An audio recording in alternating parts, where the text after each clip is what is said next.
mesdames, messieurs, chers citoyens, citoyennes de Montréal-Nord. Bonsoir et bienvenue à la séance du conseil d'arrondissement de Montréal-Nord.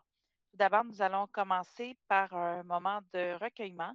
Alors, j'inviterai mes collègues à fermer leur micro pour ce petit moment ensemble.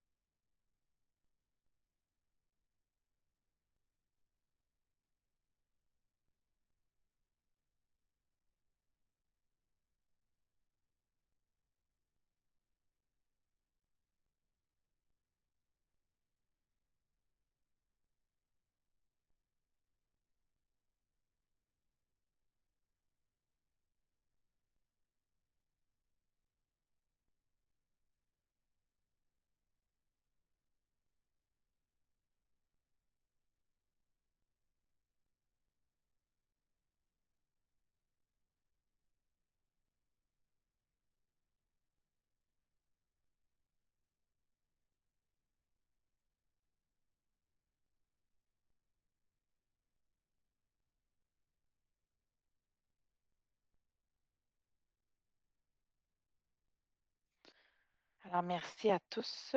Donc, permettez-moi, avant de débuter la séance, de vous présenter les personnes qui sont avec nous sur la ligne ce soir pour ce dernier conseil avant la prochaine élection municipale. Alors, tout d'abord, Madame Chantal Rossi, conseillère de ville du district Ovid-Clermont. Bonsoir. Madame Renée Chantal Bellinga, conseillère d'arrondissement du district Ovid-Clermont. Bonsoir. Monsieur Abdelaksari, conseiller de ville du district Marie-Clarac. Bonsoir. Monsieur Jean-Marc Poirier, conseiller d'arrondissement du district Marie-Clarac. Bonsoir. Monsieur François Purcell, directeur de cabinet. Bonsoir et bon conseil. Merci. Et l'aide du personnel du cabinet de la mairesse et des élus, bien entendu. Anna Miezarek, chargée de secrétariat. Bonsoir, bon conseil. Je souhaite également la bienvenue à Monsieur Alexandre Canol, qui est soutien aux élus. En fait, il est là pour un soutien pour moi suite à l'arrivée de ma petite cocotte. Alors, quelques semaines de soutien qui est prévu à la ville au central. Donc, merci beaucoup, Alexandre, d'être ici ce soir. Merci, bonsoir à tous et bon CA. Merci. Au niveau du personnel administratif, Monsieur Marc-Aurèle Aplogan, notre greffier. Bonsoir, bon conseil à tous. Madame Anne-Sophie Bergeron, agente de recherche. Bonsoir. Madame Rachel Laperrière, directrice d'arrondissement. Bonsoir et bon conseil à tous. Madame Marie Desilets, chef de division culture en remplacement de Claudel Toussaint, directeur de la culture, des sports, des loisirs et du développement social qui est actuellement en vacances. Bonsoir. Monsieur Jérôme Vaillancourt, directeur de l'aménagement urbain des services aux entreprises. Bonsoir, bon conseil. Madame Karine Haddad, directrice de la performance du greffe et des services administratifs. Bonsoir, bon conseil. Monsieur Maxime Sauveur, directeur des travaux publics. Bonsoir et bon conseil. Monsieur Xavier Hox, chef de division relations avec les citoyens et communication par intérim. Bonsoir à tous et bon conseil. Enfin, j'aimerais saluer la présence de Monsieur Patrick Lavallée, notre inspecteur du poste de quartier 39. Bonsoir à tout le monde. Alors, bonsoir à tous. Merci d'être présents ce soir. Alors, je vais appeler le point 10.01, mais je tiens à mentionner qu'on a reçu une demande de l'administration pour ajouter un dossier séance tenante à la fin de la section 30 dans la rubrique Administration et finances. Alors, ce sera, en fait, ça se trouve être un règlement final concernant la décision du tribunal administratif du Québec suite à l'expropriation du terrain adjacent à la maison Brignon-dit-Lapierre. Alors, je demanderais, dans le fond, à M. Aploga, en fait, c'était l'adoption au 10.01 de l'ordre du jour de la séance ordinaire du conseil d'arrondissement. Donc, on procède de façon un peu inhabituelle ce soir, mais pour la suite, j'aurais besoin d'un proposeur et d'un appuyeur pour adopter l'ordre du jour modifié avec l'ajout de ce dossier. Je propose, Mme la mairesse. J'appuie. Alors, donc, c'est proposé par Jean-Marc, appuyé par M. Sari. Alors, on va poursuivre avec le 10.02, qui est le mot de la mairesse et des élus. Alors, en fait, ce soir, comme vous le savez, c'est le dernier conseil d'arrondissement du présent mandat. Et le prochain viendra vers la fin novembre, soit après les élections du 7 novembre. Lors de l'élection municipale du 7 novembre 2017, vous nous avez accordé votre confiance. Nous voilà déjà rendus à la fin du mandat. Ensemble, nous travaillons à créer un quartier paisible où il fait bon vivre, se développer, travailler, entreprendre et se divertir. Bien sûr, fin de mandat rémoussé avec bilan. Donc, vous nous permettrez de faire quelques petits points sur le bilan de notre administration. Alors, en faisant le décompte des différentes réalisations des 4 dernières années, on s'aperçoit que la liste est assez longue et ce, même si la pandémie de la COVID-19 a freiné et ralenti certains projets. On a vraiment de quoi être fiers. Il est bien sûr impossible dans ce court message de dresser un bilan exhaustif de ces réalisations, mais néanmoins, voici un survol.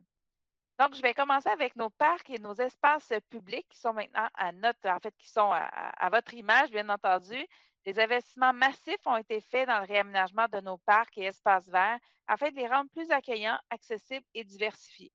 Permettez-moi de faire une liste de quelques éléments importants. On parle entre autres de la construction d'un pavillon et rénovation du pôle aquatique au parc Henri Bourassa, de l'ajout de jeux d'eau au parc Maurice Bélanger, Sabrevois, Ménard et Henri Bourassa, du réaménagement complet du parc Aimé-Léonard, de la création du parc Langelier-Villeneuve, du parc École Jules Verne et de la place de l'Espoir, ajout de 2 terrains de tennis au parc Le Carignan, ajout d'aménagement permanent sur la rue de Dijon, mise sur pied récente de notre plan directeur des parcs de Montréal-Nord.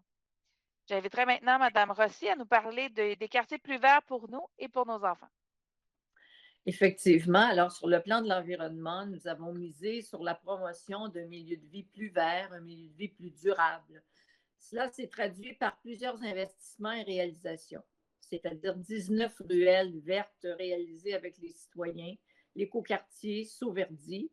Nous en avons d'ailleurs inauguré 4 le 20 août dernier et on veut remercier les citoyens qui se sont grandement impliqués.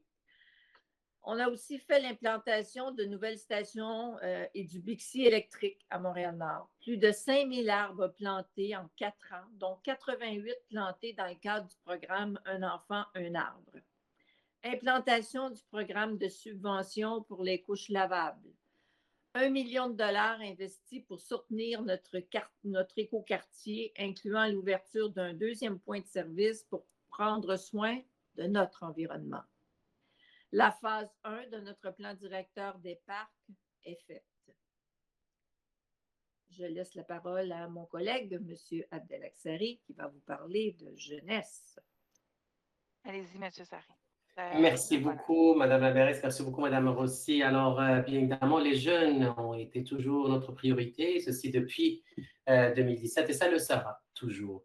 Lors de l'adoption de la planification stratégique Oser ensemble Montréal-Nord, l'arrondissement a pris l'engagement de se mobiliser pour que les jeunes de 0 à 29 ans de Montréal-Nord puissent développer leur plein potentiel et voir leurs conditions de vie et d'études s'améliorer. De nombreuses actions se sont déployées, je cite, lancement et mise en œuvre du plan d'action collectif de Montréal-Nord, priorité jeunesse 2017-2027, en collaboration avec les tables de concertation, les partenaires communautaires et institutionnels. Plus d'1 million de dollars par année, dont la réalisation de plus de 20 projets par des organismes communautaires auprès des familles, des enfants et des jeunes touchant la persévérance scolaire, le développement des compétences et le vivre ensemble. Signature d'une entente triennale inédite avec le ministère des Affaires municipales et de l'Habitation avec une enveloppe de 250 000 dollars par année de 2017 à 2020 et de 275 000 dollars pour 2020 à 2023 pour des projets communautaires et bien évidemment liés à la jeunesse. Camp de jour à faible coût, maintenu même durant la pandémie, ce qui n'a pas été fait dans d'autres arrondissements et qui touche 520 jeunes par semaine durant la période estivale. Création et accompagnement du Conseil jeunesse. On est très fiers d'avoir créé et maintenu, bien évidemment, bien accompagné nos jeunes dans leur Conseil jeunesse de Montréal-Nord, et ceci depuis décembre 2018, dans la réalisation de sa mission et de ses projets. Soutien à la concertation en persévérance scolaire qui a permis à de nombreuses familles et jeunes d'avoir accès à des ressources informatiques, approvisionnement de matériel informatique et soutien technique à distance lors du premier confinement et des haltes connexions en 2021. Leadership et partenariat dans la mobilisation de tous les acteurs de la communauté pour faire face à la pandémie et la réalisation d'initiatives collectives innovantes pour et par les jeunes. Exemple, le projet de l'escale financé par le ministère des Affaires municipales et de l'Habitation, encore une fois. Réalisation d'un portrait de la violence conjugale et de la violence dans la relation amoureuse chez les jeunes à Montréal-Nord. Élaboration et mise en œuvre et d'un plan d'action collectif en la matière. Alors, pour finir, la production d'un portrait sur la sécurité urbaine des jeunes en collaboration avec le Centre international pour la prévention de la criminalité et avec les 2 chercheurs qui ont collaboré à ce projet. Voilà, Madame la mairesse, ce qui a été fait pour nos jeunes qui restent et qui demeureront toujours notre priorité. Merci beaucoup, M. Sari. Alors, qui d'autre que Mme Chantal Rossi pour parler de culture? Alors, notre culture rayonne à Montréal-Nord. En effet, c'est en collaboration avec nos partenaires et plusieurs artistes que nous avons permis le déploiement d'une panoplie d'événements, d'activités et des projets tels que le Festival des Arts, le Club de lecture TD, l'ouverture des Média Labs, présentiels et virtuels pour initier les jeunes aux outils informatiques, aux jeux vidéo, etc. Consultation et mise en place d'un plan collectif d'action culturelle. Et consultation, ça a été une importante consultation. On en est très fiers. Programmation, petite enfance et jeunesse bonifiée par les bibliothèques et la division de la culture, dont la création de l'espace F pour mieux rejoindre les adolescents. 8 murales, 16 panneaux d'interprétation historique, 3 nouvelles scènes extérieures dans les parcs Eusèbe-Ménard, Gouin et Aimé-Léonard. La rénovation des bibliothèques Henri Bourassa et Belleville. Plus de 6 000 livres donnés aux familles et aux organismes. Programme d'acquisition d'œuvres d'art. Médiation culturelle. Toujours plus d'activités, une signature pour Montréal-Nord. Merci beaucoup, Madame. Merci beaucoup, Mme Rossi. Alors, j'inviterai maintenant M. Sari à nous parler des rues sécuritaires pour tous, mais également d'un milieu de vie paisible et accueillant. Merci beaucoup à vous deux. Alors, pour des rues sécuritaires pour toutes et tous, alors il y avait des mesures et il y a eu des mesures d'apaisement de la circulation qui vont permettre d'améliorer la sécurité des déplacements et qui ont été mises en place par notre arrondissement. Et je cite ici, l'abaissement de la vitesse à 30 km/h sur toutes les rues locales. Ajout de 140 saillies de trottoirs dont la majorité sont verdis. Ajout de panneaux d'arrêt supplémentaires. Mise en place de dodanes pour la première fois à Montréal-Nord. Mise en place de 3 plateaux surélevés, des dodanes qui sont beaucoup plus allongés. Et finalement, la mise en place de silhouettes grandeur nature et de bollards. Pour un milieu de vie paisible et accueillant, Madame la mairesse, nous avons soutenu la mise en place de plusieurs programmes municipaux. Et on a mis en place des activités qui ont été réalisées par nos partenaires communautaires afin d'inspirer, accompagner, soutenir et surtout écouter l'ensemble de la population. Programme d'animation estivale dans 9 parcs. Revitalisation urbaine intégrée, ce qu'on appelle le RUI, avec la table de quartier, en collaboration avec la table de quartier, programme de prévention de la violence commise et subie chez les jeunes, projet de médiation sociale avec l'Institut Pacifique. Nous avons financé l'ajout de cadets policiers pour contribuer au maintien d'un environnement harmonieux et sécuritaire, le tout en collaboration avec le service de police de la Ville de Montréal. L'arrondissement est partenaire du plan d'action collectif en développement social, co-construit fin 2020 avec une importante participation des citoyennes et citoyens, forum éclaté janvier 2020 et les organismes et institutions locaux. Ce plan est porté par la table de quartier de Montréal-Nord. Merci. Merci beaucoup, M. Sari. Alors, j'inviterai maintenant M. Poirier à nous parler d'une économie forte et dynamique. Merci, Mme la mairesse. Sous notre leadership, l'arrondissement et ses différents partenaires économiques ont développé une vision commune du plan d'action collectif en économie ainsi qu'un plan de relance économique COVID-19. Dès la première vague de la pandémie, nous avons consolidé nos ententes et augmenté nos soutiens financiers auprès de nos principaux partenaires économiques. Voici quelques retombées de ces partenaires. Nous avons fait 2 grands rendez-vous priorités économiques, plus de 200 participants à chacun de ces rendez-vous. La valeur des permis privés est passée de 40 millions en 2016 à 125 millions en 2020. Le soutien financier à la CEDEC Montréal-Nord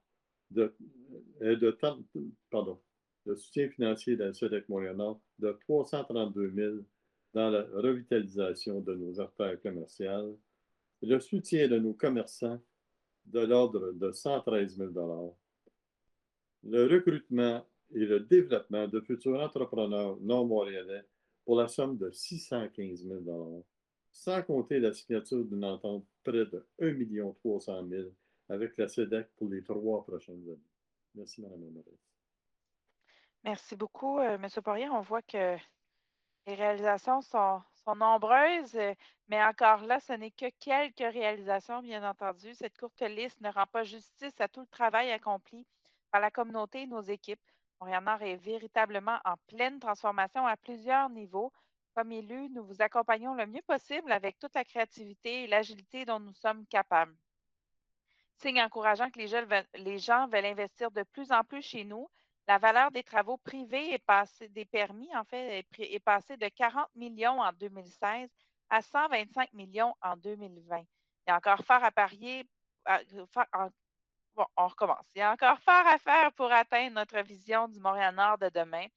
Le plan d'action collectif en habitation, l'achèvement du SRB P9, l'arrivée du REM, la construction d'un centre sportif, la mise en œuvre de notre plan directeur des parcs et celui des zones d'emploi et sans contredit la suite, je dirais même l'intensification du plan d'apaisement de la circulation sont parmi les éléments incontournables de cette vision. Tout ce beau bilan, ces projets, ces réalisations, ce travail n'aurait pas pu s'accomplir sans la passion, la bienveillance et l'intelligence des employés de notre arrondissement, mais également de nos partenaires communautaires, institutionnels, économiques et privés. Et évidemment, en dressant ce bilan, on ne peut pas faire abstraction de ce virus qui est venu bouleverser notre quotidien et contrecarrer nos missions respectives. En cela, nous avons une pensée particulière pour nos organismes communautaires qui se sont retroussés les manches et qui ont œuvré jour après jour avec cœur et générosité à aider notre population. Nous vous offrons nos plus sincères remerciements. Nous souhaitons aussi prendre l'occasion de cette tribune pour remercier chaleureusement tous nos employés qui se dévouent entièrement dans leur travail en contexte de pandémie, parfois au risque de contracter eux-mêmes le virus et mettre leur santé en péril. Nous tenons à rendre hommage tout spécialement à nos cols bleus, aux gens du BAM, comme on dit chez nous, du Bureau Accès Montréal et des bibliothèques, à ces hommes et ces femmes qui tiennent le phare des services essentiels à la population depuis tout ce temps. Sentez-vous tous et chacun chaleureusement remerciés pour ces services rendus à toute notre population. Et bien sûr, au nom de mes collègues et en mon nom personnel, je tiens à remercier très respectueusement notre directrice d'arrondissement, Mme Rachel Laperrière, et toute notre équipe de direction, ceux qui étaient là au début du mandat et les nouveaux qui sont parmi nous depuis peu, qui ont dirigé les destinées de l'arrondissement et donné vie aux orientations proposées par les élus, et cela avec passion et détermination. Nous pouvons témoigner sans contredit que nous avons une fonction publique d'arrondissement talentueuse et totalement dédiée au service public. Alors, c'est ce qui met fin à la portion bilan. Il y avait tout de même certains éléments qu'on souhaitait porter à votre attention. Alors, je demanderai maintenant à M. Sarré de nous parler de François Bérard. Merci beaucoup, Madame la mairesse. Au nom de mes collègues, au nom du conseil d'arrondissement, je tiens à remercier M. François Bérard. On tient tous à le remercier. Directeur général de la Maison de transition Saint-Laurent, merci. Merci pour tout le travail que vous avez accompli depuis 1980. Sa vision de la réintégration sociale et communautaire ainsi que la création de services de réinsertion sociale aux contrevenants ont eu un impact important sur notre communauté à Montréal-Nord. Son engagement a pris plusieurs formes au cours des années, notamment au sein de la table paix et sécurité urbaine de Montréal-Nord. Son rôle de président de la table de quartier de Montréal-Nord et son importance collaboration dans l'idéation et le démarrage de notre plan d'action collectif de Montréal-Nord, Priorité Jeunesse 2017-2027. Nous avons grandement apprécié son ouverture à l'établissement de partenariats intersectoriels qui nous permettent d'avoir une action à plus grande portée au sein de notre communauté. Avant de finir, M. Bérard était un pont, quelqu'un qui unissait avec ses idées, avec ses façons de faire, avec son savoir-être. Il ne faisait jamais une certaine division. C'est une personne qui a su vraiment tisser cette communauté et jamais à penser à la diviser. Nous lui souhaitons le meilleur de succès dans les prochaines étapes de son parcours. Madame la mairesse. Merci. Merci beaucoup, M. Sarry. Bien entendu, je joins ma voix à la vôtre. L'an prochain, ça fera 20 ans que je suis à Montréal-Nord pour travailler, pour habiter, tout le reste. Et François a toujours fait partie du paysage du milieu communautaire à Montréal-Nord, très engagé, très impliqué. On le voyait dans toutes les concertations, dans toutes les activités, très présent et il a beaucoup donné à Montréal-Nord. Donc, c'est dans ce contexte-là que j'ai souhaité, avec mes collègues, lui offrir la possibilité de signer le livre d'art de l'arrondissement. C'est un peu avec regret qu'on l'a fait à distance, avec peu de gens autour de nous, parce que c'est quelqu'un qui aurait mérité qu'on organise un gros party pour souligner tout ce qu'il a fait pour notre quartier. Alors, si François, tu nous écoutes, sache qu'on est très, très reconnaissant et au nom des Nord-Montréalais, je tiens sincèrement à te remercier pour tout ce que tu as fait pour Montréal-Nord pendant toutes ces années. C'est un engagement de vie, hein? C'était un emploi qu'il avait occupé étant tout jeune. Je pense que c'était un de ses premiers emplois à l'époque où tout se mettait sur pied. Et effectivement, M. Sarry a pu nommer plusieurs engagements que M. Bérard a eus, mais également, on tient à dire qu'il a été membre, et même si je ne me trompe pas, président du conseil d'administration du CLSC de Montréal-Nord à l'époque. Alors, ça date de vraiment un bon moment. Alors, toutes nos félicitations, François, et surtout, on te souhaite une bonne continuité dans tes projets personnels. Alors maintenant, je vais demander à Mme Rossi de nous parler des panneaux d'interprétation historique et du concours, voilà, et du concours des plus beaux jardins. Avant de vous parler des plus beaux jardins, permettez-moi aussi de joindre ma voix pour saluer François.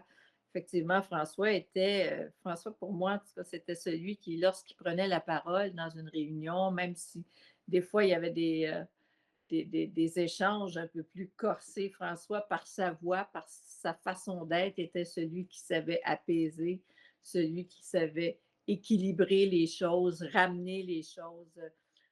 Vraiment, François, tu as marqué Montréal-Nord. Tu es quelqu'un qui, ton nom restera parmi nous encore longtemps et longtemps. Merci beaucoup pour ce que tu as fait. Merci au nom de la jeunesse de Montréal-Nord. Vraiment, un grand merci. Comme je te l'ai dit lors de la signature du livre d'or, on perd un gros morceau, François.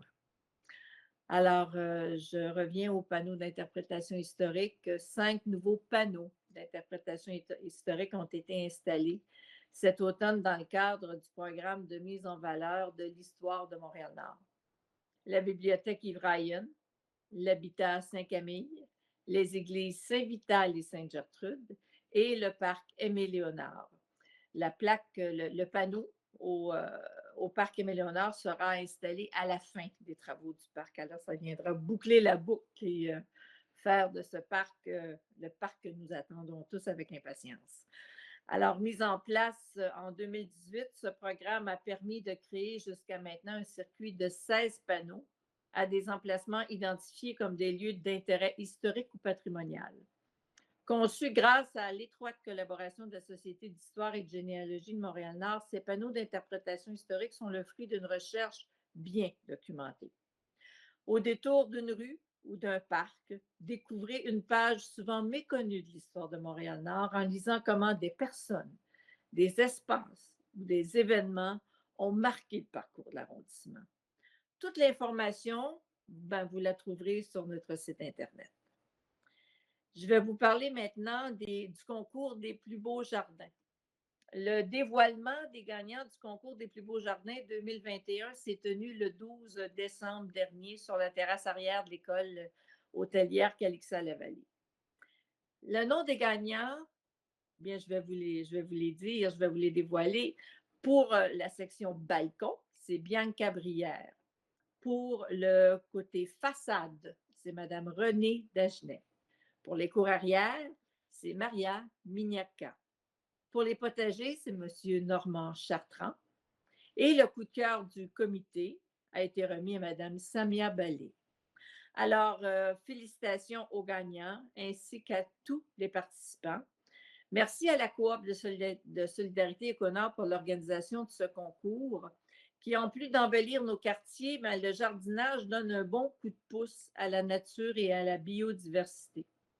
Cultiver son propre jardin et ses propres espaces verts permet d'améliorer la qualité de l'air, et c'est certainement excellent pour la santé mentale, mais aussi côté environnement et avec ce qu'on a vécu, avec la pandémie qu'on a vécue, on a été conscientisés sur l'autosuffisance alimentaire. Alors, le fait d'avoir des jardins dans nos cours permet l'autonomie alimentaire jusqu'à un certain sens, pouvoir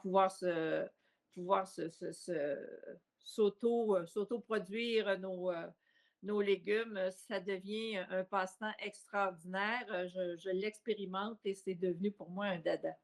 Alors, on se dit à l'année prochaine et vraiment, j'invite les citoyens et les citoyennes de Montréal-Nord d'être à l'affût l'année prochaine parce que c'est un concours qui, selon moi, doit prendre de l'expansion, qui doit être plus connu et plus de gens de Montréal-Nord devraient s'inscrire à ce concours pour qu'on puisse découvrir vos espaces, vos jardins, vos façades, vos cours arrière, parce que je sais qu'à Montréal-Nord, il y a des cours, des façades, des terrains qui sont très bien aménagés avec goût, avec amour.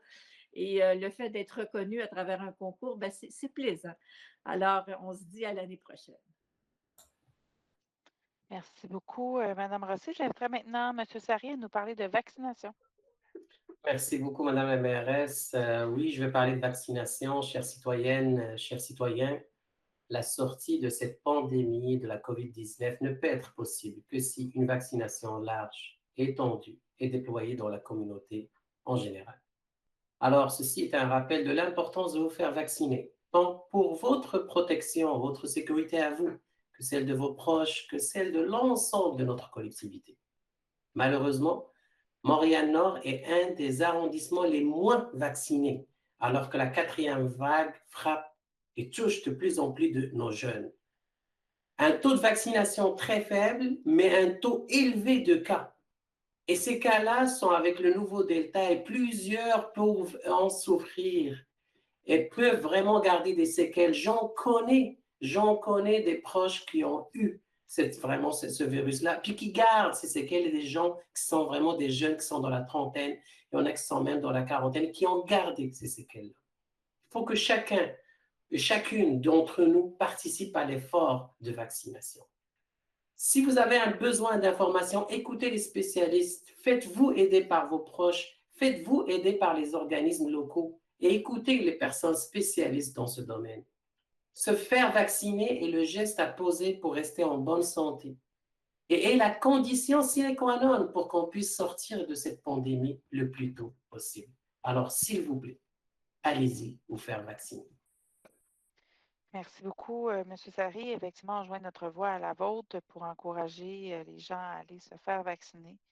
C'est fort important. Alors, comme on est en fin de mandat, j'avais envie de donner la parole à mes collègues pour un court message qu'ils pourront adresser aux citoyens pour la suite. Alors, tout d'abord, Mme Rossi. Merci, Mme Black. Effectivement, déjà 4 ans que ce mandat-là prend fin. En ce qui me concerne, c'est mon troisième mandat qui prend fin. Je solliciterai un 4e mandat avec amour, cœur et passion pour Montréal-Nord. Je vous dirais que ça a été un mandat particulier, bien entendu, marqué par une pandémie inattendue. Jamais on n'aurait pensé qu'on aurait pu être frappé de plein fouet par ce qui nous est arrivé. Montréal-Nord a été particulièrement touché. Alors, c'est sûr que ce mandat-là sera marqué par cette pandémie, cette nouvelle façon de travailler de la maison, travailler en Zoom, en Meet, appelez-le comme vous voulez, mais ce contact-là qui a fait en sorte que vous nous avez manqué. Les citoyens nous ont manqué. Le contact avec vous de tous les jours, ce qu'on connaît normalement, nous a manqué. La vie reprend son cours tranquillement. On vous retrouve à travers des activités. Ça nous fait du bien. On a hâte de pouvoir tous et toutes se revoir vraiment et de retrouver. On retrouve actuellement une certaine normalité. On a hâte de retrouver notre vraie normalité. Quelle sera notre nouvelle normalité? On ne le sait pas. mais on espère pouvoir vraiment la toucher très bientôt. Alors, je veux remercier vraiment tous les gens avec qui on a travaillé ces 4 dernières années. Les fonctionnaires, vraiment, on a eu des défis. On les a relevés ensemble, les directeurs, Madame Laperrière, merci, merci. On a travaillé en belle collégialité tout au long de ces 4 ans. J'ai eu à assumer à deux reprises pour une période plutôt longue le rôle de mairesse suppléante. J'ai toujours eu votre collaboration. Alors, à vous tous et toutes, merci. Merci aux citoyens de nous faire confiance. Et je veux prendre un petit 2 minutes pour saluer ma collègue Renée Chantal qui nous quitte, qui ne sollicitera pas un nouveau mandat. Alors, Renée Chantal, merci. Merci pour le temps, pour le don de toi, le don de soi à tes citoyens, à nos citoyens. Merci beaucoup d'avoir été une collègue, somme toute, malgré le fait que tu as été indépendante, tu as fait tes choix, c'est correct. Mais ça s'est toujours fait dans la collégialité. Et je te remercie du respect que tu as toujours supporté. Alors, je te souhaite une belle continuité. Merci, merci tout le monde. Merci beaucoup, Mme Rossi. J'inviterai maintenant M. Poirier à prendre la parole. Alors, je tiens à remercier les citoyens, les employés de l'arrondissement, directeurs, col bleu, col blanc, et mes collègues pour les 4 dernières années. Je vais demander un 2e mandat aux élections qui viennent. Et pour ça, je suis fier de travailler pour vous. Je suis une personne qui aime travailler, qui adore aider les gens. Donc, merci encore de la confiance que vous m'avez faite. Et pour vous, Mme Bellinga, on va vous souhaiter une très bonne continuité. Vous avez travaillé fort pendant les 4 dernières années. On a eu des bonnes discussions. Ça a toujours été bien. La collégialité, comme dit ma consoeur, a toujours été bien. Donc, bonne continuité et profitez de la vie.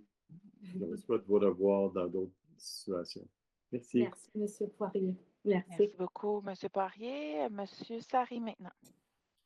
Merci beaucoup. Alors, quoi dire de plus que ce qui a été dit par mes collègues? C'est sûr que les premiers à remercier, ce sont les citoyens et citoyennes de Montréal-Nord qui m'ont fait confiance en 2017 pour m'ouvrir la porte à une première expérience politique où j'ai eu vraiment à avoir tout un mandat, comme tous mes collègues conseillers de ville ou même des élus dans les autres paliers, à vivre une expérience un peu qui sort de l'ordinaire avec une certaine pandémie du COVID-19.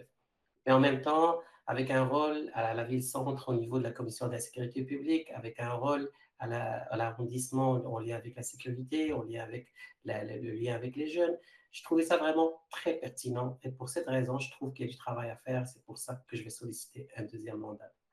Merci pour votre confiance et je suis fier du travail qui a été accompli par l'ensemble du conseil d'arrondissement. Je suis fier de dire que je n'étais pas plus loin qu'un coup de fil comme mes collègues. Madame Bellinga, je vais juste citer votre nom, je peux parier 100 pièces que vous allez sourire, alors automatiquement, on a eu une très belle collégialité, on a eu une très bonne chimie à travailler ensemble, c'était vraiment très pertinent, très productif. Je vous souhaite une bonne continuité, une bonne prospérité, surtout une agréable vie de famille, parce qu'on sait très très bien comment ça puise dans le temps, dans l'énergie, le travail politique. Merci à mon collègue, M. Poirier, qui m'a épaulé, qui était très patient avec moi les 4 prochaines années. Et je lui ai dit, il y en a d'autres 4 ans qui s'en viennent. Madame Rossi, merci beaucoup pour l'expérience que vous nous apportez à chaque fois avec vos idées. Madame Black, pour la confiance, pour ta façon de faire, ton savoir-être. Et surtout pour la confiance quand je vous ai remplacé comme Madame Rossi, parfois pour des longues durées, comme maire suppléant. Merci à l'ensemble des directeurs et aux fonctionnaires. Vous étiez extraordinaire, vous étiez formidable, toujours à l'écoute. Alors, vous nous avez épaulés. Et on sait très, très bien que parfois, on en demande plus, c'est parce que notre arrondissement, nos citoyens sont citoyennes, demandent plus. Et je pense que Montréal-Nord a besoin de nous tous un peu mieux, je dirais plus engagés. Et il mérite cet engagement-là. Alors, à vous tous et toutes, je vous souhaite, quand je vous dis tout simplement un grand merci. Merci beaucoup, chers collègues. En fait, avant de transmettre mes vœux à tous et mes remerciements, je vais d'abord céder la parole à Mme Bellinga, en fait, je ne sais pas si vous aviez des mots à mentionner. Je laisserai y aller avec votre Non, prise de parole. Madame Black, merci. Je vais simplement également remercier en fait les concitoyens et faire un petit bilan de mon mandat. J'ai apporté ma boîte de Kleenex parce que c'est un moment quand même très émouvant et puis on sait tous combien nous sommes tous et toutes attachés à Montréal-Nord, combien c'est une communauté fière et solidaire. Et combien vraiment nous souhaitons bien sûr poursuivre différemment dans nos engagements, à donner des orientations pour continuer à améliorer la qualité de vie de nos concitoyens. Donc, comme vous le savez, le 13 août dernier, j'annonçais avec beaucoup d'émotion et une immense reconnaissance que je ne solliciterai pas de second mandat de conseillère d'arrondissement du district Ovid-Clermont, afin d'embrasser de nouveaux défis professionnels et également de mieux concilier la vie familiale et le travail. Depuis près de 8 ans, 5 ans à titre d'élu scolaire et 4 ans à titre d'élu municipal, j'ai représenté avec engagement et dévouement les citoyens de mon district à Montréal-Nord. Je tiens à vous remercier d'ailleurs pour vos nombreux témoignages d'affection depuis mon annonce du 13 août dernier, lorsque j'annonçais donc que je ne solliciterai pas de deuxième mandat. Tout au long de ce parcours politique, j'ai pu travailler aux côtés d'une communauté solidaire, inspirante et fière. Mes premiers remerciements s'adressent donc à vous, chers concitoyens, mais également à ma famille qui m'a épaulée tout au long de mon parcours politique.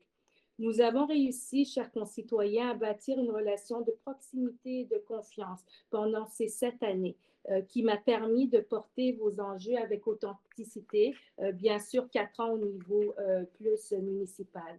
Je tiens également à remercier du fond du cœur le travail exceptionnel des organismes communautaires et de leur équipe. Une pensée toute particulière pour les organismes de mon district, le local du Café Jeunesse Multiculturelle, Parole d'Exclus, un itinéraire pour tous, mené autrement, la coopérative Multisport, la Maison des Jeunes Ouverture, Entre Parents de Montréal-Nord, Woodstock, également la table de quartier qui a fait un travail de mobilisation exceptionnel, ainsi que les fourchettes de l'espoir. Tout au long de mon mandat, j'ai fait le choix de mettre de l'avant et de défendre des enjeux que vivaient nos citoyens les plus vulnérables. J'ai choisi de privilégier une approche écosystémique et de miser sur la capacité d'agir de notre communauté qui nous permet de changer notre perspective, de pénétrer les enjeux en profondeur, qu'il s'agisse de salubrité des quartiers, de qualité de vie, de santé ou des enjeux d'insécurité et de prévention de la criminalité. Avec plusieurs comités citoyens, dont celui des jeunes et des résidents Pascal Lapierre, le comité Racine, le comité des mamans contre la violence, nous avons travaillé en co-construction à travailler à l'amélioration de la cohabitation, à des engagements en faveur de la propreté, à la prise en considération des défis au niveau scolaire et professionnel vécus par plusieurs jeunes. Une meilleure écoute des jeunes nous a permis, bien sûr, comme conseil, mais également comme communauté, de mieux adresser leurs enjeux en lien surtout avec les éléments d'employabilité et d'accompagnement. Nous sommes une communauté forte, engagée, solidaire, et nous devons croire en nous. De beaux projets ont vu le jour grâce à la vision du conseil d'arrondissement, également de l'administration. Je suis particulièrement fière du pôle aquatique dont nos concitoyens et nous-mêmes qui sommes résidents de Montréal-Nord pourront profiter avec nos familles du pavillon à Henri Bourassa et également des investissements dans nos parcs qui apportent beaucoup à la qualité de vie de nos concitoyens. Mais nous devons bien sûr continuer d'investir dans des infrastructures sportives et culturelles accessibles pour nos jeunes et nos concitoyens, appuyer de nouvelles initiatives visant la prévention de la criminalité et continuer d'accroître nos espaces verts et surtout reconnaître notre plein potentiel, notre créativité et notre droit à un environnement qui ne tolère ni racisme et discrimination. Je profite également de cet espace pour saluer le travail de la société civile, des leaders de la communauté avec qui j'ai eu la chance de collaborer tout au long de mon mandat. Au niveau régional, je suis également très fière du travail accompli à titre de présidente de la Commission sur le développement social et la diversité montréalaise, aux côtés de mes collègues de la Commission. Ce mandat nous a permis, donc, dans la dernière année, de déposer 2 rapports rigoureux et des recommandations. Premièrement, un rapport sur le droit des votes pour les résidents permanents et un deuxième rapport qui sera déposé le 27 septembre au Conseil municipal sur le processus de reddition de comptes en matière de lutte au racisme et aux discriminations systémiques. On sait que ce sont des enjeux qui m'ont tenu à cœur beaucoup au cours de ce mandat. Pour terminer, je souhaite d'abord saluer mes collègues et les remercier pour votre collégialité, votre collaboration. Nous avons eu à faire face à une pandémie, à prendre des décisions. Donc, je vous remercie, Madame Black, Monsieur Sarri, Madame Rossi, Monsieur Poirier. Ça a été vraiment un privilège de travailler à vos côtés pour cette 100e magistrature de la Ville de Montréal. Je remercie également l'administration qui a toujours su m'outiller, répondre à mes questions. Donc, Madame Lapierrière, je vous remercie à titre de directrice générale de l'arrondissement et vos équipes, Monsieur Toussaint et ses équipes, Monsieur Aplogan, Monsieur Bner-Sauveur et ses équipes, Monsieur Vaillancourt, Madame Haddad, également une pensée particulière pour Madame Papineau, Madame Savard et Monsieur Bédard. Merci également, Monsieur Lavallée, et à vos équipes pour le travail important que vous menez dans notre communauté pour nous assurer une sécurité. Il y a eu de nombreux défis, mais nous sommes dans un climat beaucoup plus de quiétude et c'est grâce également à votre collaboration. Merci, bien sûr, à l'équipe politique, donc Anna, François, Alain David, merci pour cette collaboration des dernières années qui a été importante et privilégiée. Donc, je terminerai en disant simplement qu'être un élu et une élue municipale est un grand privilège. Mais ce sont également des fonctions qui impliquent de grandes responsabilités. Nous avons tous et toutes un devoir de nous assurer de continuer un climat social qui permet à chaque citoyen, peu importe son statut, ses origines, son âge, de s'épanouir dans sa communauté. Nous avons également la responsabilité de travailler ensemble à accorder cette seconde chance à nos jeunes citoyens plus marginalisés, de jouer ce rôle de médiation, de jouer ce rôle d'accompagnement. C'est sûr que c'est un legs qui me tient très à cœur et j'espère qu'il pourra se poursuivre. Donc, pour terminer, excusez-moi, je suis un peu émotive. Merci Montréal-Nord. Merci pour votre confiance. Ça a été un immense honneur et privilège d'être à votre service et d'être votre conseillère municipale. Alors, au plaisir de vous croiser jusqu'au 7 novembre et en fait jusqu'à la sermentation des autres élus. Il nous reste encore quelques jours. Bien sûr, nous sommes toujours au poste pour répondre à vos appels et à vos besoins et ça a été un grand privilège. Alors, merci. Merci, Madame Bellinga, pour ces bons mots. Et puis, bon, je me suis gardé le mot de la fin pour remercier tous mes collègues. En fait, c'est être élu, c'est d'abord un don de soi immense parce qu'on sacrifie souvent beaucoup, des soirées avec notre famille, des soirées avec des amis pour pouvoir être avec nos citoyens, pour pouvoir être sur le terrain. C'est fort intéressant, fort important qu'on y soit. Et au-delà de ça, je vous dirais que comme élus, on a été tous très bouleversés par ce qui s'est passé avec la COVID-19. Du jour au lendemain, vous étiez nombreux à vous adresser à nous pour demander de l'aide de différentes formes. Vous étiez en détresse pour plusieurs d'entre vous.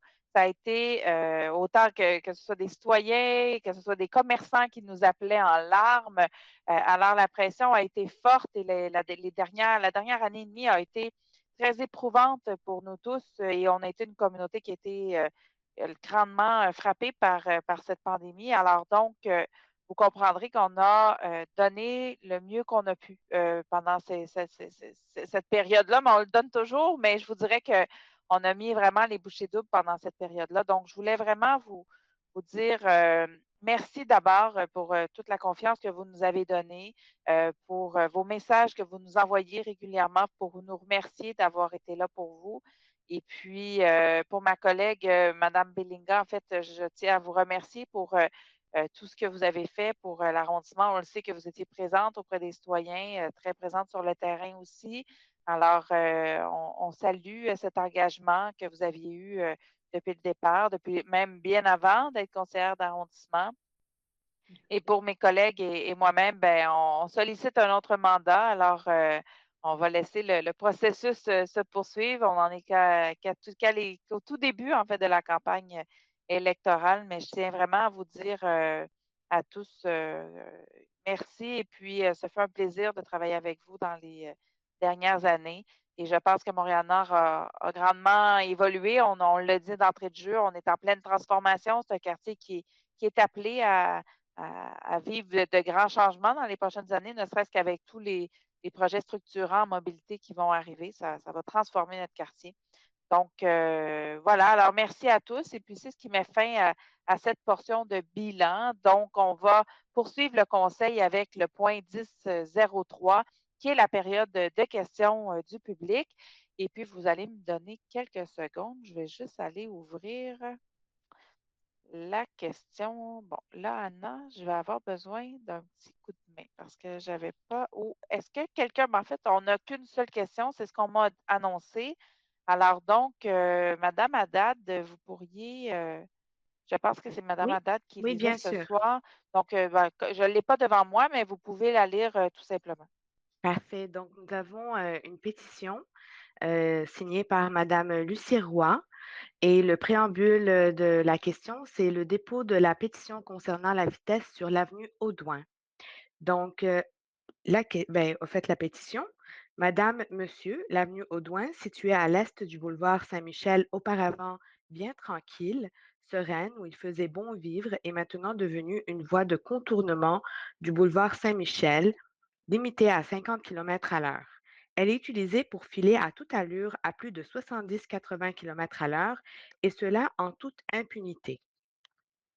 Nous, sous-signés, résidents de l'avenue Audouin, demandons l'installation de dos d'âne entre Moncelet et Fleury afin de limiter le nombre de véhicules y circulant, limitant la vitesse excessive et ainsi prévenir un accident. Au fil des 10 dernières années, de nombreuses plaintes ont été formulées par les résidents sans qu'il n'y ait eu d'action pour corriger la situation au 311. Les dernières, 21 86 65 1, l'autre 20 22 10 36, l'autre 20 21 74 54, ainsi qu'au 911. Lettre envoyée à vous, nos élus, septembre 2020, lettre envoyée au comité des travaux publics. Cette pétition, avec plus de 95 signataires, met en lumière une autre pétition datant d'environ 7 ans regroupant les résidents de l'avenue entre Prieure et Fleury pour la même raison. Notre inquiétude est grandissante, l'achalandage évidemment à la hausse et davantage avec les travaux sur P9 a exacerbé le problème. Nous avons peur et voulons légitimement être en sécurité. La menace nous guette, il y a des gens armés, d'autres aussi dangereux avec un volant. La vie est précieuse. Nous vous demandons l'installation de dos d'âne sans tarder ou nous dire les raisons de votre inaction. Merci de bien vouloir nous représenter avant qu'un accident mortel ne survienne. Merci Voilà. beaucoup, Madame Haddad, pour la lecture. En fait, j'ai eu l'occasion de rencontrer Madame Roy avec mes collègues, M. Sari, M. Poirier, il y a quelques temps, quelques jours en fait, et elle nous a donné la pétition pour qu'on puisse la déposer au conseil d'arrondissement. Donc, Madame Roy, vous pouvez prendre pour acquis que c'est fait maintenant. Donc, elle est officiellement déposée. M. Aplogan va mettre dans nos archives. Et en fait, de mon côté, je vous dis, j'avais quelques éléments de réponse. Également, M. Vaillancourt va pouvoir prendre la parole, de même que M. Lavallée, pour compléter. Alors, suite à notre intervention, notre passage, en fait, on est allé sur place et puis on a pu constater effectivement qu'il y avait certaines problématiques. Nos équipes ont pu installer déjà certains éléments, disons, plus légers actuellement, parce que tout ce qui est plus lourd, donc quand on parle de dos d'âne, de pot de fleurs, etc., il faut faire certaines analyses pour s'en assurer, mais c'est déjà en cours. Mais je vais laisser quand même M. Vaillancourt poursuivre avec un peu plus de détails sur ce dossier-là, sur ce volet-là, par rapport aux interventions qui peuvent être faites sur la rue. Et par la suite, M. Lavallée pourra poursuivre au niveau des interventions policières. Merci, Madame la mairesse. De l'autre côté, évidemment, on place un peu ce qui va être pour nous, aussitôt qu'on a reçu l'information via les élus de cet élément-là, évidemment, on doit agir. Donc, ce qu'on a fait, c'est que déjà depuis la semaine dernière, il y a des compteurs assez discrets qui sont installés, qui permettent de mesurer les vitesses durant tous les jours et la nuit aussi, parce que peut-être ça se produit la nuit, évidemment, mais aussi en plein jour. Donc, une fois ça effectué, ben nous, une semaine plus tard, donc ça va être déjà peut-être cette semaine, il va y avoir un recueil des données. Puis, ce qu'on fait, c'est que ça nous permet, c'est sûr, c'est le premier geste qu'on pose, parce que ça nous permet d'avoir des données précises pour être en mesure d'installer après ça un radar pédagogique. On ne peut pas faire les deux en même temps, parce que si on installe les radars pédagogiques, qui sont des structures plus grosses, qui indiquent la vitesse, ben, nos données vont être biaisées, parce que les gens vont voir leur vitesse affichée, puis peut-être vont ralentir. Donc, ça, c'est la première étape, mais évidemment, après ça, on va sensibiliser les élus à différents résultats, puis après ça, à différentes options qui vont se présenter. Prochainement, ils vont être appelés à prendre des décisions sur le dossier par rapport à différents moyens qu'on pourrait mettre en place, des moyens physiques ou des moyens temporaires, parce qu'on a plusieurs équipements temporaires qu'on peut aussi installer en fonction des relevés qui seront faits sur le terrain. Évidemment, je comprends la situation, c'est une situation, je crois, comprendre que ça se répercute dans plusieurs rues de l'arrondissement actuellement, mais beaucoup d'enjeux de circulation trop rapide sur le territoire de l'arrondissement. Puis nous, c'est vraiment après ça, on va pouvoir envisager des aménagements formels. Là. Quand on dit physique, je ne peux pas annoncer déjà des dos d'âne, parce que ça va dépendre des décisions avec les élus et des comptages qui seront effectués, mais soyez assurés qu'on va mettre en place différents moyens. Ça, c'est pour les moyens physiques. Puis je peux laisser l'inspecteur Lavallée répondre pour les moyens coercitifs, Oui, surveillance alors, M. policière. Lavallée? Puis le dossier est au comité de circulation, de toute façon, là, les noms. Comité de mobilité. Excusez, pardon, c'est mon ancien mot. Oui, moi, comité de mobilité. Allez-y, M. Lavallée. Okay, alors, merci beaucoup, Mme Black. Je voudrais d'abord remercier Mme Roy d'avoir porté cette problématique à notre attention. On a l'impression qu'avec les travaux qui se multiplient, on assiste à un véritable jeu de chat et souris que les automobilistes entreprennent. Ce qui fait que ce genre de pétitions-là, puis les plaintes qui sont faites, nous permettent d'ajuster le tir et de vraiment intervenir là où les besoins se manifestent. La pétition, je l'ai reçue il y a déjà quelques jours. Elle m'a été transmise par les fonctionnaires de l'arrondissement et ça a permis la mobilisation des policiers qui sont spécialisés en sécurité routière. Je leur ai demandé de consacrer du temps, beaucoup de temps à cette problématique-là. Et le suivi a débuté, alors probablement que les gens qui ont déposé la pétition s'en sont rendus compte. Puis, on va continuer là, au cours des prochains jours, semaines, pour vraiment venir en soutien à toutes les mesures qui seront prises par l'arrondissement.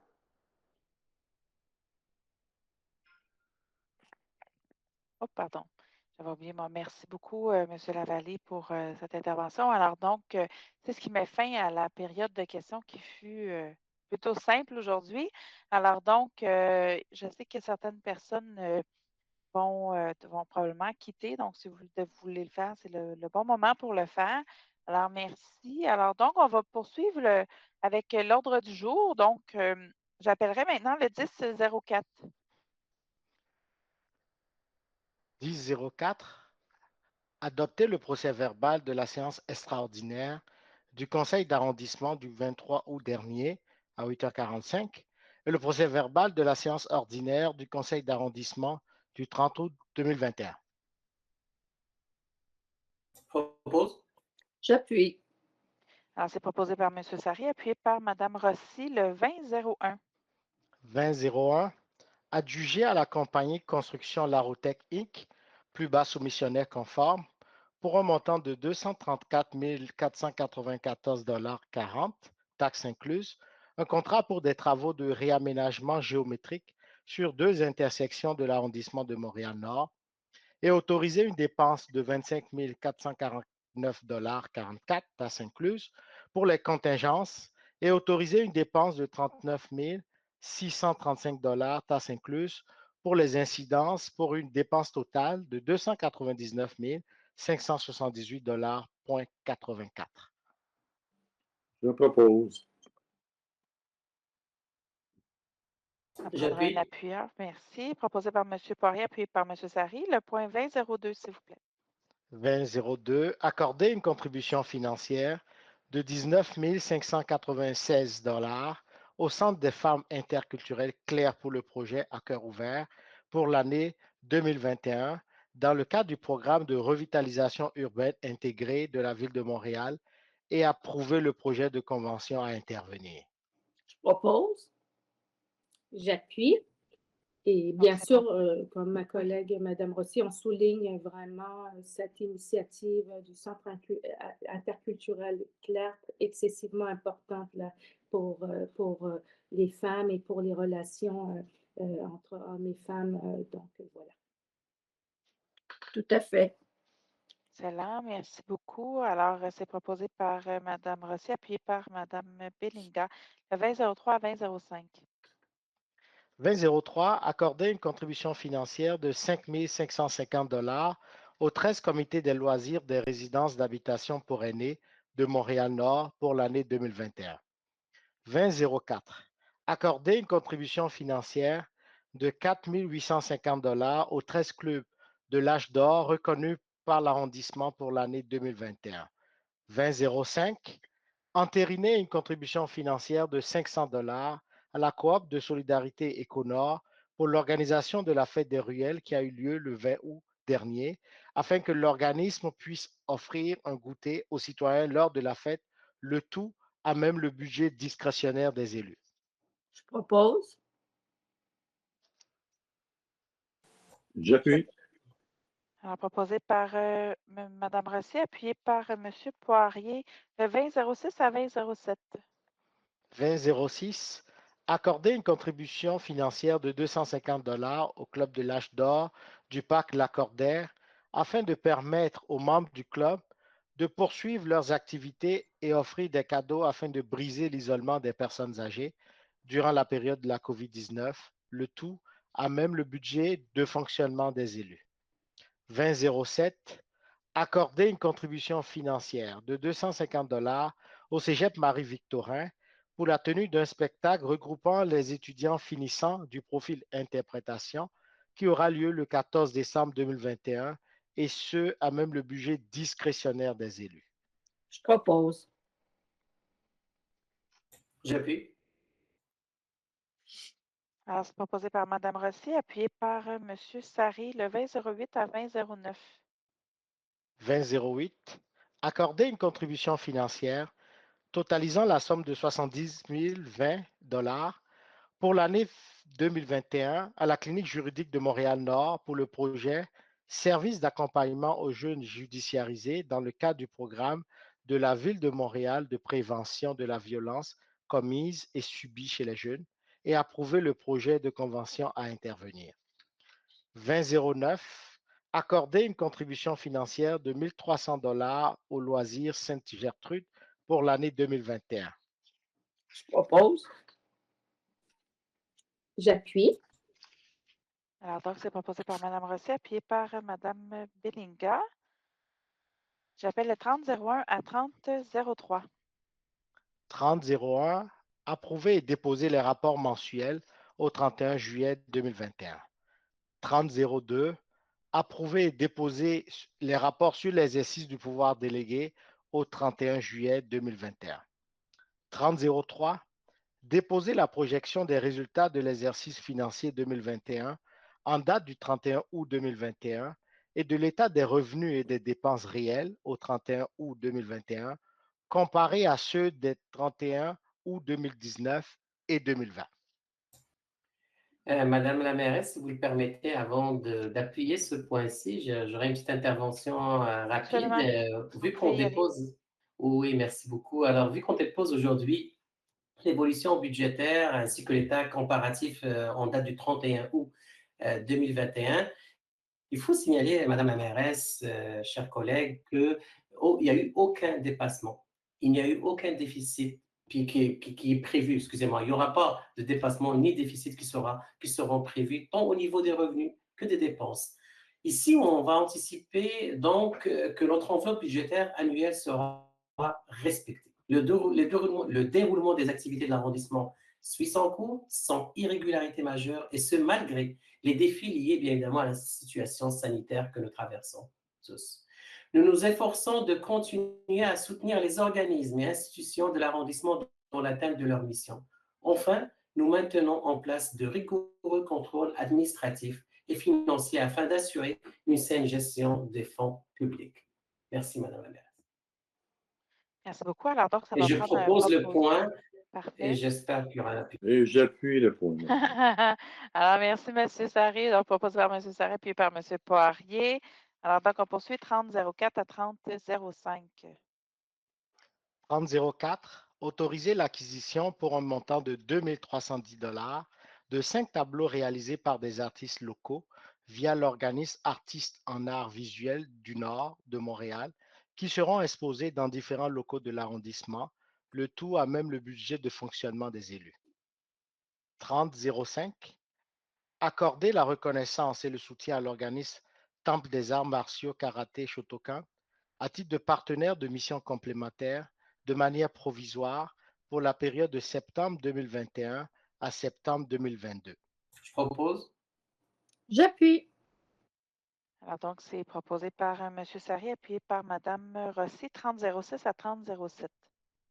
3006, approuver l'entente intervenue entre la Ville de Montréal et Guy Larchevêque pour une somme totale de 250 000 $, en plus des intérêts, dont 75 000 $ avec intérêts restent à payer, plus les frais d'espère de la partie expropriée, le tout représentant l'indemnité finale et totale de l'expropriation du lot 1 845 242 du cadastre du Québec, apparaissant au plan CR 71-06 à des fins de création d'un parc.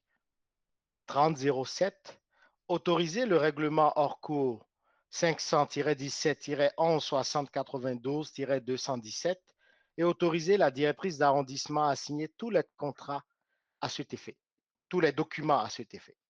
Je propose. Et j'appuie. Alors, c'est proposé par M. Poirier, appuyé par M. Sarré.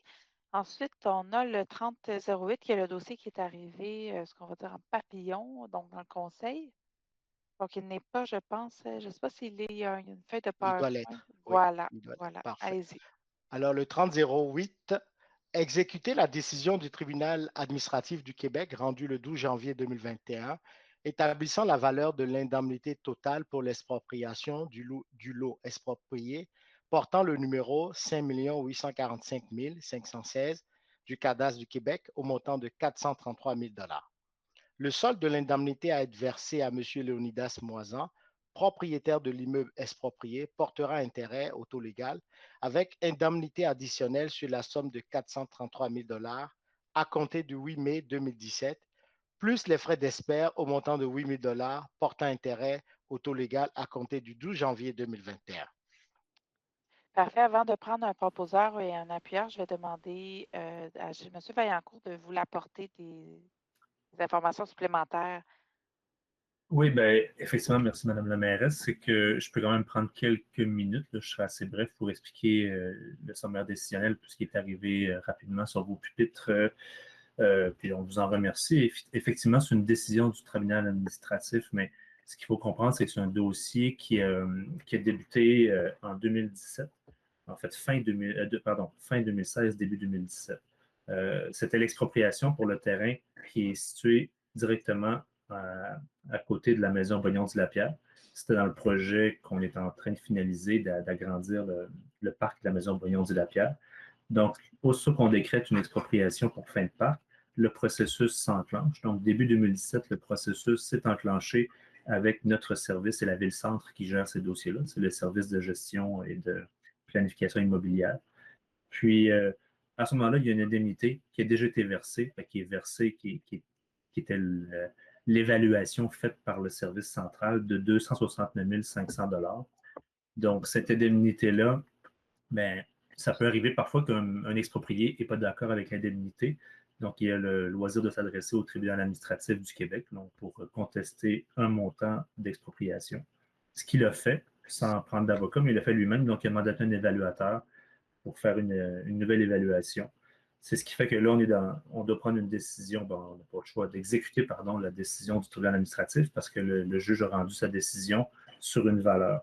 Donc, ce qu'on se trouve à verser, c'est pas compliqué, c'est le solde. Parce que là, moi, je vous l'explique, on parle de 433 000, mais c'est la somme totale. Sauf que là-dessus, il faut comprendre que l'arrondissement va déjà verser un montant de 269 500 $. Donc, le solde à verser représente un montant de 163 500 $. Puis ce montant-là, évidemment, selon le sommaire explique en quoi ça consiste. C'est que oui, il y a une révision de l'indemnité, mais il y a aussi des intérêts à payer parce que ça date depuis le 8 mai 2017. Donc, on a quand même beaucoup d'intérêts à payer. C'est loi. Je pourrais dire c'est l'effet que les décisions prennent du temps à être rendues publiques ou à se faire au banc. Donc, puis il y a un montant de 8 000 $ de frais d'expert avec environ 300 $ d'intérêt qu'on doit aussi débourser parce qu'on doit payer les frais d'expert lorsqu'on exproprie. Donc, c'est ce qui fait que le solde global à verser est de 233 000 quand on intègre ces différents montants-là. Mais sur le 233 000 qu'on verse, on avait déjà provisionné un montant de 269 000 qui est déjà à M. l'exproprié, donc M. Moisan, je vais le nommer, désolé. Donc, c'est ça qui explique la décision. Puis, évidemment, la raison pour laquelle on voulait quand même l'amener rapidement au conseil, c'est que les affaires juridiques de la Ville qui ont géré le dossier nous l'ont soumis rapidement, un peu en dehors des délais normaux qu'on doit pour respecter les ordres du jour du conseil d'arrondissement. Puis, on ne voulait pas vous faire payer plus d'intérêts aux normes montréalais si on avait reporté la décision en novembre ou en décembre. Donc, c'est pour ça qu'on vous a demandé de le présenter quasi séance tenante. Je ne sais pas si ça répond. Excellent. Merci beaucoup. Alors, pour la suite, je prendrai un proposeur et un appuyeur. Je propose. J'appuie. Alors, c'est proposé par M. Poirier, appuyé par Mme Rosset. On va poursuivre avec le 4001, 4002. 4001, adopter le règlement RGCA 07-10-0003-4, modifiant le règlement RGCA 07-10-0003 sur les bibliothèques afin d'abolir les frais de retard pour les abonnés des bibliothèques de Montréal et autoriser l'amnistie des frais de retard des abonnés aux bibliothèques de Montréal en date du 6 octobre 2021. 4002. Déposer aux archives le certificat du secrétaire d'arrondissement et adopter le règlement RR 1562-057 afin de modifier diverses dispositions du règlement de zonage refondu RR 1562, du règlement de lotissement 1563, du règlement RGCA 11-10-0012 relatif au permis et au certificat, du règlement RGCA 02-10-0006 sur les dérogations mineures et du règlement RGCA 09-10-0006 relatif au plan d'implantation et d'intégration architecturale, et ce pour l'ensemble du territoire de l'arrondissement. Je propose. J'appuie.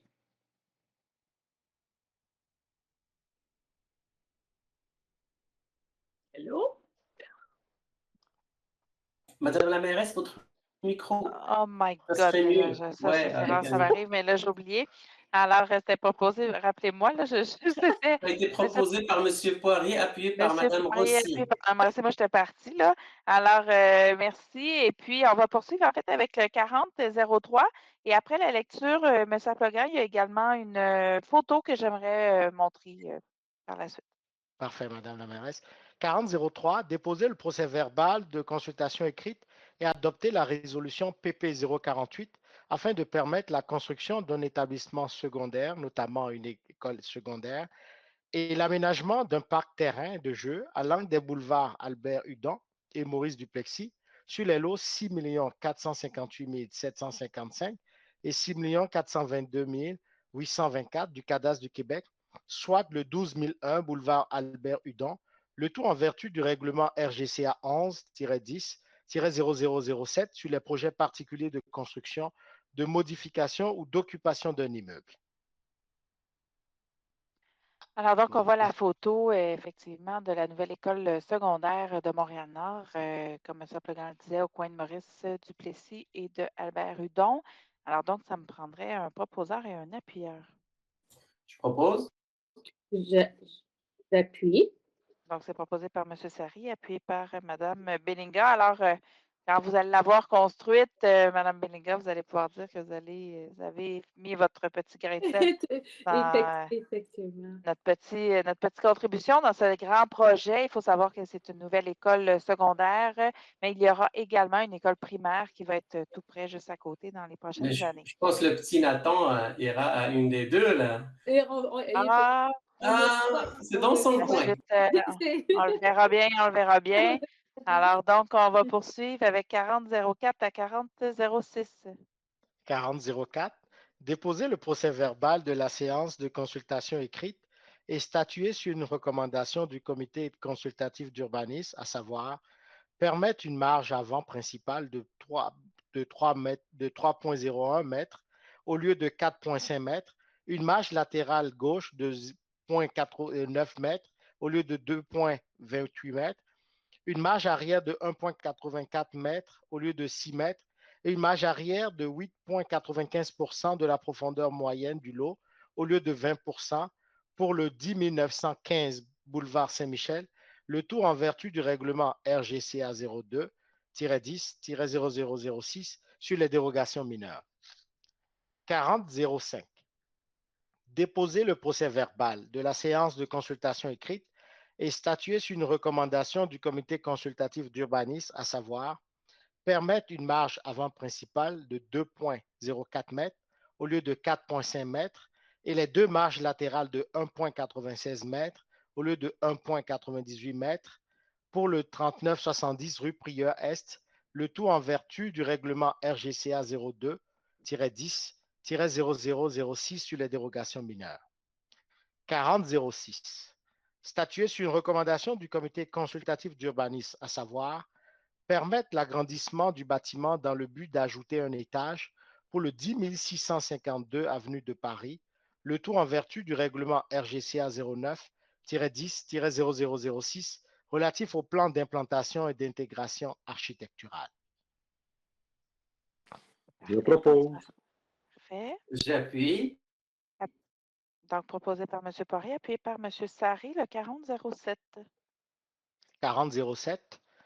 Déposer le procès-verbal de la séance de consultation écrite et statuer sur une recommandation du comité consultatif d'urbanisme, à savoir permettre l'occupation par un lieu de culte au 10 963 avenue Massé, le tout en vertu du règlement relatif aux usages conditionnels RGCA 13-10-0007. Cette demande fait l'objet d'une consultation en conformité avec l'arrêté ministériel 2021-054. Je propose. J'appuie. Alors, donc, c'est proposé par M. Sari, appuyé par Mme Bellinga.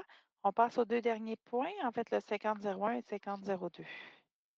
5001, nommé M. Christopher Cassus, à titre de contremaître, voirie et parc à la direction des travaux publics, en période de probation de 12 mois, et ce à compter du 25 septembre 2021, en vertu d'un statut personnel régulier à cet emploi.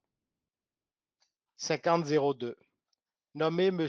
Anthony Sprissa, à titre de contremaître voirie et aqueduc à la direction des travaux publics, en période de probation de 12 mois, et ce, à compter du 25 septembre 2021, en vue d'un statut personnel régulier à cet emploi.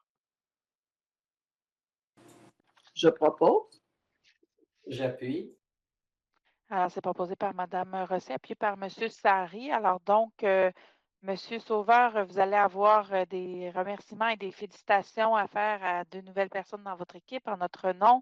Nous les félicitons les deux pour d'abord avoir choisi Montréal-Nord et ensuite pour avoir obtenu ces 2 postes. Madame la mairesse. Merci. Donc, on va poursuivre. En fait, l'ordre du jour est terminé, mais on a quelques points d'information avant de conclure ce conseil. Alors, tout d'abord, il y a plusieurs activités culturelles. Les activités reprennent tranquillement, mais sûrement, avec des expositions à la MCC, à la bibliothèque d'Henri Bourassa et la bibliothèque de la Maison culturelle et communautaire. Ensuite, des spectacles, des ateliers et conférences pour adultes, des ateliers pour les jeunes. Également, vous pouvez avoir toutes les informations sur le site culturemn.com, mais je pense que Culture MN va maintenant transiger par la page, entre autres, Facebook de l'arrondissement. Alors, donc voilà. Par la suite, il y a des activités sportives aussi, bien entendu, au niveau des piscines, c'est un peu limité avec la pandémie toujours, mais il y a par contre des bains libres qui sont disponibles dans nos 2 piscines, autant à Calixa-la-Vallée qu'à Henri Bourassa. Les détails sont sur le site montréal.ca. Enfin, la prochaine séance du Conseil est prévue le 22 novembre 21, donc suite à l'élection et à la sermentation. Alors, d'ici cette date et surtout, en fait, surtout d'ici la sermentation, nous serons tous disponibles pour vous écouter et bien entendu pour conclure ce mandat en beauté. Alors voilà, donc je tiens à remercier toutes les personnes qui sont ici présentes avec nous ce soir. Également au niveau de la technique, Mathieu Thibault au niveau de l'informatique et également notre fournisseur au niveau de la diffusion sur le web. Alors merci à tous de nous permettre en fait de rendre cet exercice démocratique possible au niveau du Conseil. Alors voilà, j'ai Mme Bellinga qui a également levé la main, donc je vous laisserai prendre la parole. Oui, merci, Madame Black. En fait, je voulais juste remercier à nouveau les citoyens et j'avais omis de mentionner tout le travail de M. Bussière aux communications et de son équipe. Ils ont travaillé très fort pendant ce mandat pour vraiment transmettre de l'information, valoriser nos orientations. Donc, un grand merci à l'équipe des communications et merci. Absolument. Tous. Merci, Mme Bellinga. Effectivement, de transmettre toutes nos salutations à nos équipes de communication qui rendent aussi tout ça possible. Alors, considérez-vous comme étant remerciés et salués. Alors voilà, il ne me reste qu'à dire bonsoir à tout le monde et alors bonne continuité à tous. Bonne soirée.